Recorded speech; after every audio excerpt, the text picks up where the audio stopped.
Bueno, vamos a ir arrancando. Si se suma alguien más, lo voy sumando a medida que va pasando. ¿Ok? Bueno, la clase pasada y la primera parte de esta clase estuvimos mirando inflación y recuerdan que habíamos planteado la semana anterior de que si uno debería pedirle dos cosas a un decisor de política, que maneje la macroeconomía o algo por el estilo, el ministro de Economía o la referencia que ustedes tienen, el presidente o cualquier persona que tome decisiones en el ámbito de la macroeconomía, uno le debería pedir como mínimo dos cosas, ¿no? Por un lado que la inflación sea baja y por otro lado que haya crecimiento. Bueno, en la clase de hoy lo que vamos a mirar es el otro tema, que es el crecimiento. ¿Está bien? Como recién estuvieron repasando con Juan, digamos, la inflación la miramos y vimos que era importante tenerla baja porque si no, en un sistema capitalista distorsiona el sistema de precios, genera distribuciones del integro regresivas, ¿está bien? Pues normalmente pasan de los sectores que tienen ingresos fijos sufren más que los que no tienen los ingresos fijos, y también, digamos, de que genera algunos perjuicios a nivel del comercio exterior, ¿no? Perjudica las exportaciones en favor de las importaciones. Entonces, por todo eso, digamos, un objetivo de política económica es mantener la inflación baja. El otro objetivo de la política económica, normalmente, los economistas tenemos algún consenso, que es que haya crecimiento. ¿Bien? Entonces, en la clase de hoy lo que vamos a mirar es primero, cómo medimos el crecimiento. ¿Está bien? Que ya es una discusión. ¿Está bien? Y para eso vamos a desarrollar lo que vamos a llamar la noción de producto. ¿Está bien? Y la noción de producto después vamos a ver que tiene, si quieren, variaciones que están midiendo en términos generales algo parecido, ¿está bien? Pero no de la misma forma. Después lo vamos a mirar un poquito mejor. Y también, y después vamos a tratar de anclar de que el crecimiento económico per se no mejora la vida de la gente. ¿Está bien? Y que para ver si mejora la vida de la gente, que es en definitiva lo que uno debería aspirar, digamos, cuando maneja una economía, tenemos que mirar algún indicador más amplio. Y ahí vamos a pasar de el concepto de crecimiento al concepto de desarrollo. ¿Está bien? Entonces, ese es como el programa, digamos, o la línea conceptual que vamos a tratar de seguir en la clase de hoy. Y a partir de ahí, digamos, vamos a tener una visión amplia, digamos, de por qué los macroeconomistas miramos ciertas cosas o tratamos de, siendo muy petulantes, controlar ciertas cosas, ¿no? Como es la inflación y el crecimiento de una economía. Lo que también quiero dejar aclarado, si ustedes miran el dossier está armado que viene inflación, después de inflación viene desempleo y después viene crecimiento y desarrollo. ¿Está bien? Yo lo alteré eso a propósito, no porque me gusta más este tema, que aparte me gusta más este tema, vamos a aclarar, pero lo alteré a propósito porque a mí me parece de que para entender por qué puede haber desempleo o no en un país, primero tenemos que saber por qué un país crece o deja de crecer. ¿Está bien? Y si bien en este curso no vamos a dar una teoría del crecimiento obviamente consumada, sí por lo menos conceptualmente que quede. Cuando uno quiere hablar de desempleo, primero tiene que empezar hablando de por qué no crecemos, porque atrás del crecimiento, atrás del producto, que es lo que vamos a mirar, lo que hay son cosas muy concretitas, que es fábricas y gente. ¿Bien? Cuando uno habla de crecimiento, lo que está hablando es si está creciendo o no está creciendo, la cantidad de fábricas que hay en un país y la cantidad de empleo que hay en un país. ¿Está bien? Entonces, esa relación, digamos, después impacta concretamente en el empleo y en el desempleo. Por eso lo alteré. Entonces, lo primero que vamos a tratar de mirar es una definición de producto. ¿Está bien? vamos a tratar de ver cuál sería una definición de producto. Y fíjense que le puse producto nada más. ¿Está bien? Después vamos a ver un concepto más amplio que ustedes lo ven normalmente en el diario y que es el Producto Bruto Interno. ¿Está bien? Pero por ahora vamos a mirar el producto. Y el producto, ahí nosotros lo ponemos, lo vamos a leer, es el valor monetario de los bienes y servicios finales producidos por una economía en un periodo de tiempo generalmente un año. Esa es la definición. ¿Está bien? Vamos a mirar desde esta definición tres, digamos, conceptos que me parecen fundamentales que tienen que interpretar para saber de qué estamos hablando. En primer lugar, de que hablamos de un valor monetario. ¿Está bien? ¿Y por qué hablamos de un valor monetario? ¿Está bien?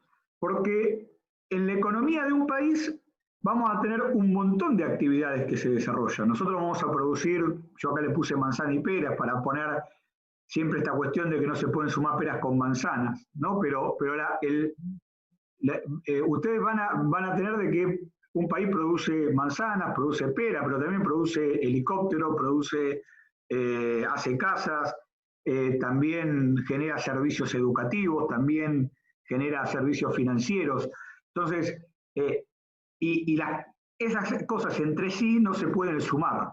Una cosa que no aclaré, y vamos a aclararlo, que lo aclaro siempre, si hay algo que no entiendan o algo que quieran interrumpir directamente, se abren el micrófono, me interrumpen, hacen la pregunta, la tratamos de contestar para evacuar la pregunta y después seguimos. ¿Está bien? Entonces, ese valor monetario lo que nos permite es unificar, ¿está bien?, todas las actividades o todos los bienes y servicios que se producen en una economía. Entonces, yo acá le puse un ejemplo muy, muy burdo. Le vamos a suponer que sea una economía que produce únicamente manzanas y peras. Yo no podría decir sumar 10 manzanas con 15 peras. ¿Está bien? Eso está claro. Entonces, ¿qué hacemos? Le sacamos el valor de la producción de las manzanas, ¿está bien? Y fíjense en esto. Ahora después, en otro ejemplo, lo vamos a ver un poco más prolijo, pero lo vamos a hacer igual acá así. Fíjense esto. La cantidad de manzanas que podrían ser 10 manzanas. ¿Está bien? Y le dice que lo multipliquemos por el precio de las manzanas. Si el precio de las manzanas, vamos a sumar que sea 5 pesos, perdón, acá serían 5 kilos de manzana. ¿Está bien? Para ponerle, ¿sí? ¿Y el precio qué es? Ustedes compran por kilo y van a decir, ¿cuánto vale el kilo? 5 pesos. Entonces van a decirles que es 5 pesos sobre un kilo de manzana. ¿Está bien? Si ustedes van a una verdulería, le van a decir eso. Y fíjense que kilo con kilo se va y me queda 10 por 5, 50 y me quedan que son 50 pesos. ¿Está bien? Si hago lo mismo con las peras, también me va a dar algo parecido porque se me van a ir kilos con kilos. Entonces yo después puedo sumarlo. Y entonces me genera, ¿está bien?, esa unificación de todos los productos. ¿Ok? Entonces, el primer tema es que el producto es un valor monetario.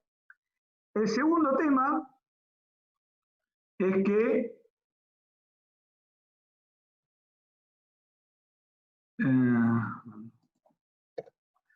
son bienes finales. ¿Ok?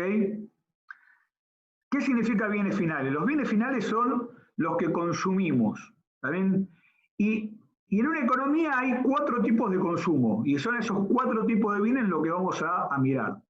El consumo de la gente normal como nosotros, es decir, el consumo privado, ¿sí?, todo lo que se le ocurre que ustedes consumen y que compran para consumir, en bienes y servicios. Después, también la demanda de bienes finales de las empresas, que es la inversión, ¿sí? Después, la demanda de bienes finales del Estado, que es el consumo público. Y por último, la demanda de bienes y servicios finales del extranjero, que son las exportaciones. Esas 4 cosas son las cosas que vamos a medir nosotros. ¿Está bien? Esas 4 bienes finales. Ahora, la otra visión de por qué miramos bienes finales es porque queremos evitar la doble imputación de los insumos intermedios.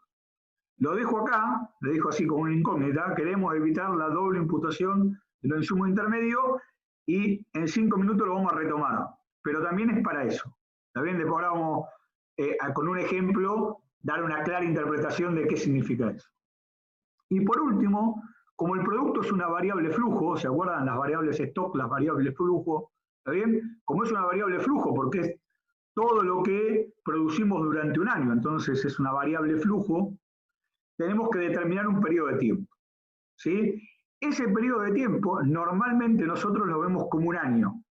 Pero si ustedes entran en el INDEC y miran cómo es las series históricas del PBI, van a encontrar que lo mide para un año, van a encontrar que lo mide para trimestres, ¿está bien? Y hay un indicador que también mide el producto, que no se llama PBI, que se llama Estimador Mensual de Actividad Económica, EMAE, ¿está bien? Que se mide mensualmente. Es decir que, si bien normalmente se mide en un año, y normalmente cuando nosotros miramos cosas en los diarios vamos a ver que es de un año, en realidad, digamos, todos los servicios estadísticos de los países suelen tener diferentes periodos de tiempo donde lo miden, porque por ahí esperar un año para ver qué está pasando con la economía es mucho tiempo. Entonces, necesitamos indicadores que nos vayan dando el pulso de la economía cada vez que va pasando. ¿Ok? ¿Hasta aquí alguna pregunta? Yo tengo una pregunta. Dale, Tadeo. Me perdí cuando dijiste, bueno, los finales, los productos finales son los que consumimos y después diste los 4 tipos. No los terminé de escuchar a los 4. Dale, ahora te lo repito, pero después cuando avancemos en la clase lo vamos a repetir un par de veces, ¿eh? Así que no va a haber problema, te vas a dar cuenta cómo es. Las 4 formas de consumir bienes finales que tiene la economía, o que van a consumir bienes finales, o que le van a demandar bienes finales a la economía, son, por un lado, el consumo privado, ¿está bien? Que somos todos nosotros, ¿está bien? Cualquier ciudadano de este país consume bienes finales. Cuando yo compro un kilo de manzana, estoy consumiendo bienes finales, ¿está bien? Después está la demanda de inversión, ¿está bien? Que es cómo consume bienes finales las empresas, ¿está bien? Si una empresa compra una máquina para producir X producto, eso es una compra, un bien final, ¿sí? Después está cómo consume el Estado, ¿está bien? Y eso se llama consumo público. Y después que hay muchos bienes que se producen en una economía, pero nosotros los exportamos, ¿está bien? Y eso se llama demanda externa, ¿sí? Y eso también, ¿cómo? Consumo de bienes finales de productos argentinos, en este caso, que vendemos al exterior. ¿Sí? ¿Se entendió? Perfecto. Lo vamos a repetir varias veces. Bueno. Ahora, me gustaría concentrarme en por qué justamente se llaman también bienes finales. Una cosa es por quién lo consumen. ¿Está bien? Vamos a poner esto por acá abajo. Ahí, para que no moleste.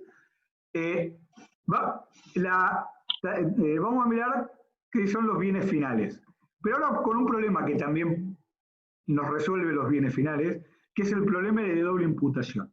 Entonces vamos a suponer de que tenemos una economía, que está representada en este cuadrito, que tiene 3 sectores. Un primario, que es el productor triguero, un secundario, que es el molinero, el industrial, y un panadero, que es el, digamos, final, digamos, el sector, digamos, comercial, que termina, digamos, vendiendo al público. ¿Está bien? Entonces, esta economía, uno puede, para producir, tomar insumos intermedios y después va a tener que pagar fuerza de trabajo, que es el salario, ¿está bien? Lo que está aquí. Va a tener que pagarle al capital a través del interés, va a tener que pagar el uso de la tierra a través de la renta, va a tener que pagar el beneficio por la gerencia, ¿no? Como vimos en otras clases. Y acá empieza a tener sentido algunas cosas que vimos también en el pensamiento económico. ¿Cómo pensaban, dijimos, los clásicos que se agregaba valor? A través del trabajo, o a través de la incorporación del trabajo.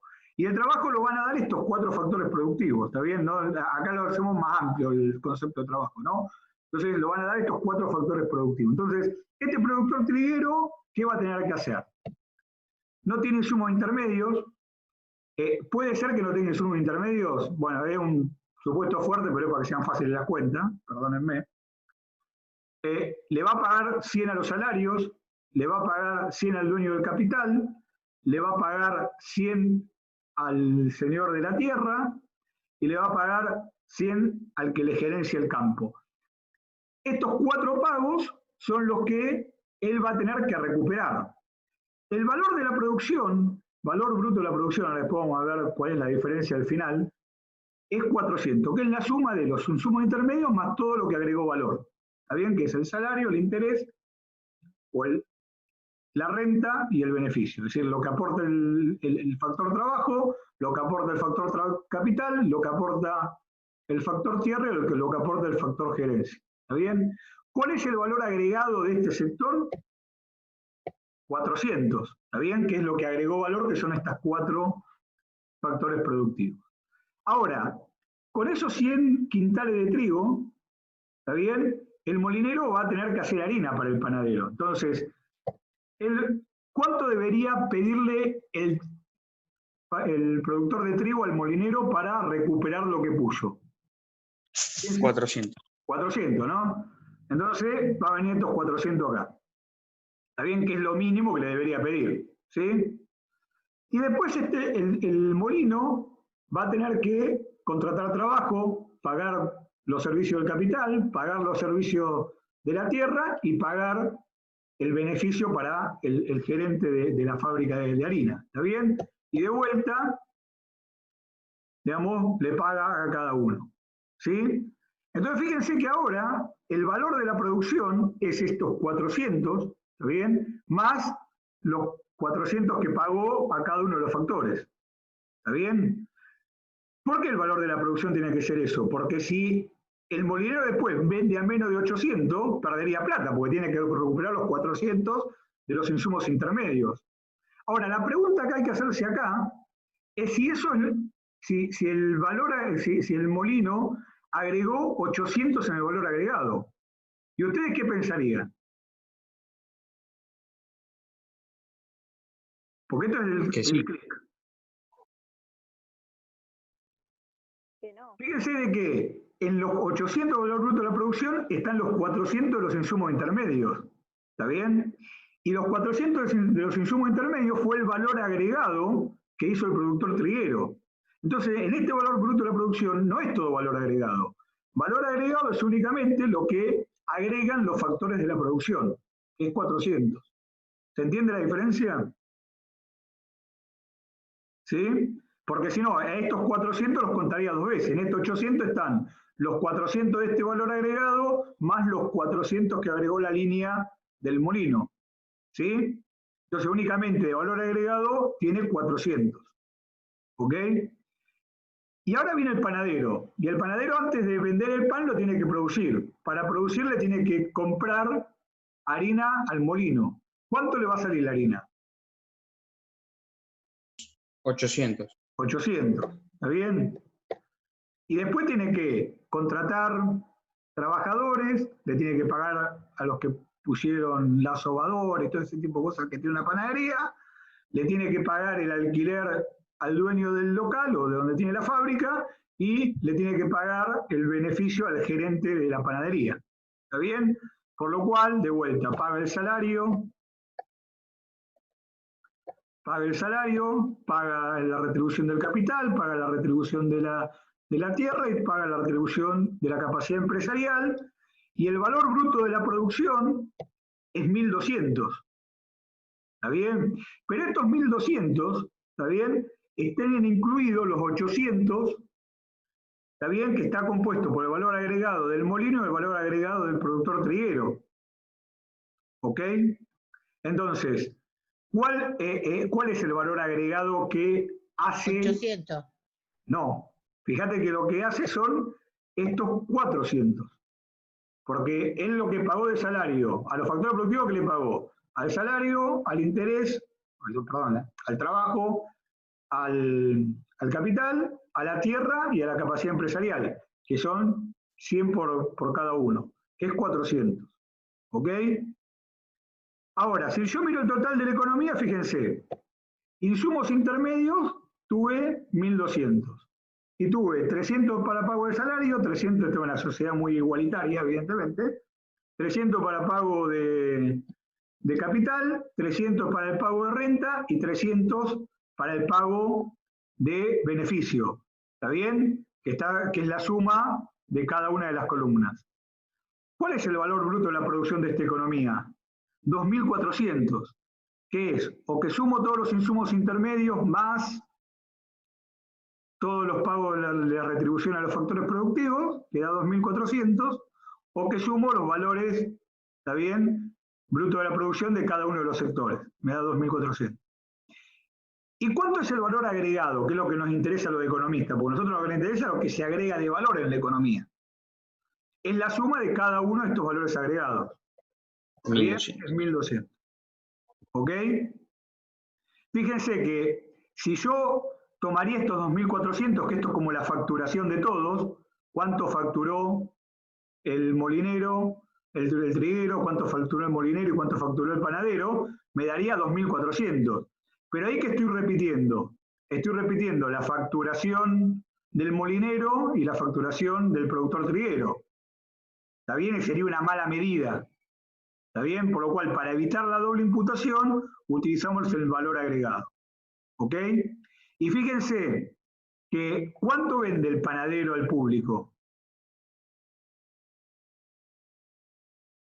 Vende esto a este valor, ¿sí? Para recuperar.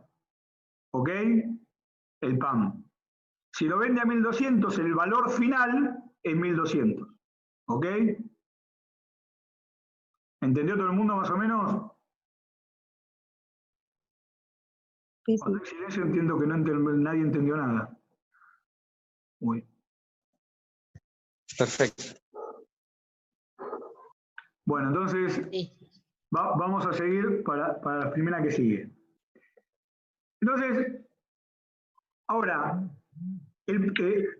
cuando nosotros medimos el producto, cuando medimos, después vamos a ver más adelante lo que mide realmente en la economía de un país, que es el Producto Bruto Interno, y después vamos a tratar de definir qué es el Producto Bruto Interno. ¿Está bien? Cuando medimos el producto, dejamos cosas afuera, es igual. A pesar de toda esa, digamos, laboriosidad que tuvimos para medirlo, que recién lo mostrábamos, dejamos cosas afuera. ¿Qué dejamos afuera cuando medimos el producto? Bueno, por un lado, todo lo que son transacciones financieras. ¿Está bien? ¿Y qué son las transacciones financieras? Y por otro lado, que se llama economía no observada. Primero vamos a tratar de mirar qué son las transacciones financieras. Las transacciones financieras son, por un lado, la compra y venta de valores ya emitidos.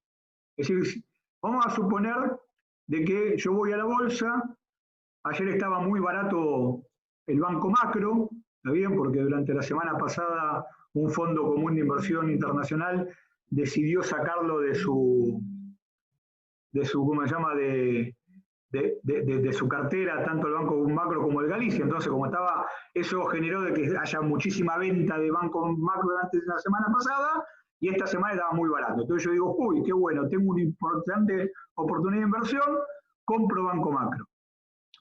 Y dentro de 2 días, como pasó ayer, que aumentó como 7% el Banco Macro, vendo. Y genero una diferencia, que yo vendí $1.000, me dio un 10%, lo vendo a 1.100, agarro esos 100. Esos 100, ¿es valor agregado? No, esos 100 no son valor agregado, por eso es un cambio, digamos, de manos, digamos, una valorización bursátil que no tiene nada que ver con generar valor en la economía, que normalmente atrás hay algo digamos, concreto que produje, ¿está bien? Una taza, una mesa, un pan, como vimos recién. Entonces, estas compras, que son transacciones financieras, no entran dentro del valor agregado. Otra cosa son que transacciones financieras que no están en el valor agregado, en el producto, son el pago de transferencias del gobierno. ¿Está bien? ¿Qué es esto? Por ejemplo, una jubilación es un pago de una transferencia del gobierno. ¿Está bien? Un plan social es un pago, una transferencia del gobierno. Entonces ustedes me preguntarán, ¿pero por qué eso no genera valor agregado? Porque ahí lo que está haciendo el gobierno es sacar la plata de un lado, ¿está bien?, Es decir, acá no le estamos dando una valoración moral ni ética, ¿está bien? Le estamos diciendo cómo es la transacción que hace el gobierno. Entonces, saca, suponete, te cobra el impuesto a las ganancias y le saca plata a un trabajador y se lo da un plan social. ¿Está bien? Ahí no se generó valor agregado, lo que se le sacó es que se le sacó a uno y se le puso a otro.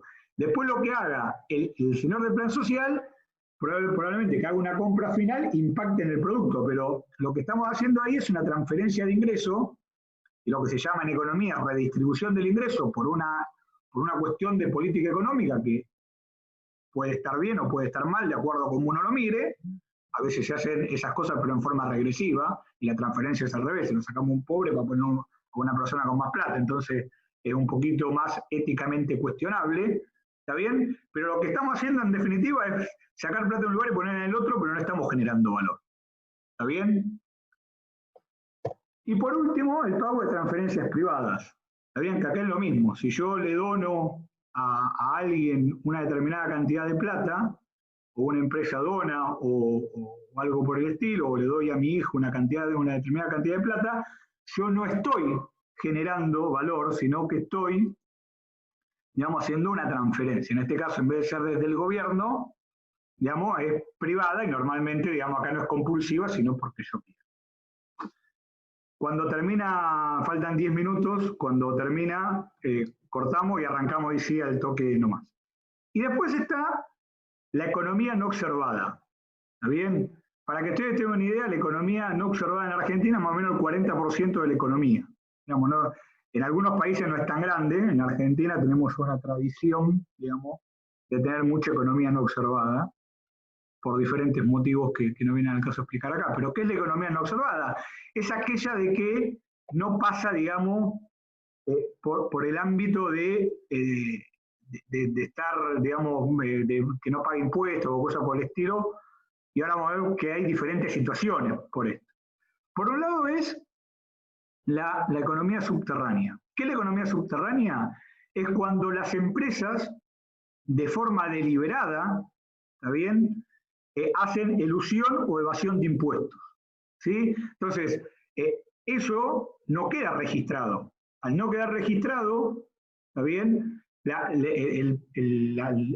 cuando el INDEC o el organismo estatal que mide el producto lo trata de medir, le es más complicado medirlo. No significa que no lo mida, hay forma alternativa de medir estas cosas, pero es mucho más complicado medirlo. ¿Está bien? Por otro lado, las directamente ilegales. ¿Está bien? Uno tendería a pensar de que la venta de droga, que no les quede en duda que genera valor agregado y que, digamos, y que genera grandes ganancias para algunas personas, el Estado no tiene forma de medirla, porque no se factura, entre otras cosas, ¿no? Si es ilegal, o si hay, digamos, tráfico en la frontera ilegal o cosas por el estilo, todas esas cuestiones ilegales no están capturadas, ¿está bien?, por los organismos de medición estatal. ¿Sí? El tercero son las informales.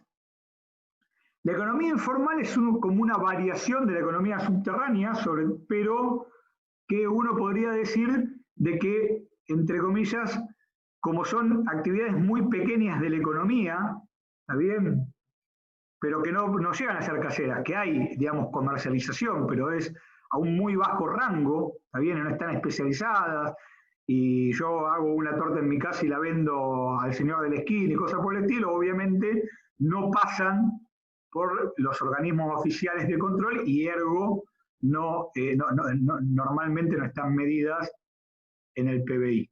¿Está bien?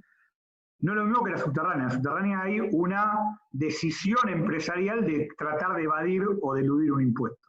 En las elecciones informales o en las economías informales, lo que hay es que, dado el grado de la escala que tienen, o porque, digamos, son medios de actividad de subsistencia, no llegan, digamos, a visualizar, digamos, la necesidad de estar incorporadas, como en un monotributo o algo por el estilo. Por eso los esfuerzos, digamos, del Estado en de crear el monotributo social o cosas por el estilo, que son cosas extremadamente baratas para que estas empresas informales puedan ingresar en la economía formal, porque no estar en la economía formal aparte le trae un montón de prejuicios. ¿Está bien? En la economía subterránea, cuando hay una decisión explícita de querer evadir, digamos, lo que estoy haciendo es tratar de no pagar para ganar mucha más plata. Cuando yo estoy en la informalidad, muchas veces, algunos planes oficiales yo no puedo acceder porque no tengo ni siquiera un monotributo social. ¿Está bien? Esa es un poquitito la diferencia entre una y la otra. Después, porque como cualquier cosa que hace el ser humano tiene deficiencias. Acá las deficiencias en que se en la captura de datos. Digamos, ningún organismo estatal, ni ningún organismo privado tampoco, vamos a aclarar, no es una cuestión de eficiencia o deficiencia estatal, tiene la capacidad de poder medir una economía, digamos, ni siquiera pequeña. En la Argentina es una economía media, ¿está bien? Pero una economía pequeña tampoco sería posible. Entonces, esa deficiencia en la captura de datos hace de que normalmente el Producto Bruto Interno esté subvaluado. ¿Está bien? Y por último, la economía realizada en los hogares. Por ejemplo, vamos a dar un ejemplo bien concretito. Vamos a suponer de que su mamá es la que se ocupa de toda la limpieza de la casa, hacer la comida y todas esas cuestiones. Esa tarea de ama de casa genera valor en la economía, ¿está bien? Porque si no, la persona que va a trabajar no tendría la ropa planchada, porque cuando volvía se tendría que hacer la comida él, digamos, todo eso es valor agregado. Ahora, como lo hace una persona a la cual no se le retribuye en términos formales su trabajo, entonces no lo podemos medir en la economía. Ahora, si yo esas mismas tareas se la pago a un servicio doméstico, automáticamente, si lo blanqueo y lo pongo en la FIP, ¿está bien? Automáticamente eso ingresa dentro de la economía observada y eso entra en el cálculo del producto. ¿Está bien? Entonces, hay muchas tareas, ¿está bien?, que se hacen en los hogares que depende de cómo lo hagan y cómo se paguen, entran o no entran en el producto. Lo cual no significa que no generen valor. ¿Está bien?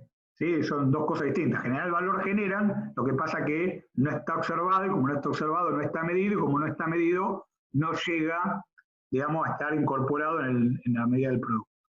Entonces, como vemos, el producto tiene, por un lado, algunas cuestiones que no se miden porque no generan directamente valor, pero después hay algunas cuestiones de la economía observada que no están incorporadas a pesar de que generan valor, ¿está bien?, en la totalidad. ¿Está bien? ¿Se comprendió hasta acá? Bueno, quedan 3 minutitos, esto lo voy a decir rápidamente, y después cortamos y arrancamos de vuelta. Pero aparte después vamos a avanzar un poquito más con esto, pero hay problemas asociados a utilizar el producto como medida de bienestar. ¿Está bien? Porque en definitiva lo que nosotros queremos medir, si queremos medir bien la economía, es decir, a ver, cuánto mejor está la sociedad de un año contra otro, ¿está bien?, de acuerdo a las medidas políticas de política económica que yo implementé, si soy el gobernante. ¿Está bien? Esto es lo que queremos medir. Y si soy un opositor y no soy el gobernante, también lo que quiero es saber si le está yendo bien o está yendo bien y dónde lo critico. Entonces, el primer problema asociado a eso es que cuando hay crecimiento económico, si el PBI está creciendo, después vamos a definir mejor crecimiento económico, pero vamos a suponer que sea crecimiento del PBI. El PBI está creciendo, pero crece más lento de lo que crece la población. ¿Está bien? El PBI crece al 1% y la población crece al 2%. Yo en realidad lo que reparto en cada uno de los habitantes de ese país no está creciendo, está decreciendo. ¿Está bien? Y esto me lleva a una nueva medida, que es lo que se llama el producto por persona. ¿Está bien? Y para medir un poquito mejor el bienestar, lo primero que tenemos que mirar es el producto por persona, no el PBI solamente, ¿sí?, sino el PBI dividido la cantidad de población. Entonces, lo primero que tiene que pasar para que uno diga, tengo la base para estar mejor, es que el PBI crezca como mínimo lo que crece la población o un poquito más. ¿Está bien? El segundo problema asociado a esto es que por más que crezca el PBI, si tenemos una distribución desigual del ingreso en la población, y el capitalismo tiende a tener distribuciones desiguales del ingreso, va a haber gente que se va a hacer cada vez más rica y gente que se va a hacer cada vez más pobre. ¿Está bien? Entonces tampoco es una buena medida de bienestar porque también tengo que ver qué pasa intraproducto, cómo se distribuye la renta y si hay medidas que compensen esos problemas de distribución que normalmente genera el capitalismo per se. Y por último, si cuando crece el PBI, normalmente, ¿está bien? La producción industrial es, digamos, no es muy buena amiga del medio ambiente. ¿Está bien? Entonces, cuanto más crece el PBI, normalmente hay una presión en la parte ambiental y esa presión en la parte ambiental hace que el bienestar de la población en términos generales también pueda disminuir. ¿Está bien? Porque puedo ser muy rico, pero vivo tapado de humo y eso no es bueno. ¿Está bien? Entonces, por más rico que sea, si vivo tapado de humo, tengo un problema que tengo que compensar. Bueno, entonces el PBI tampoco mide eso, no está ajustado por polución, por ejemplo. ¿Está bien? Entonces vamos a ver de que eso va a ser, de que después tratemos de mirar un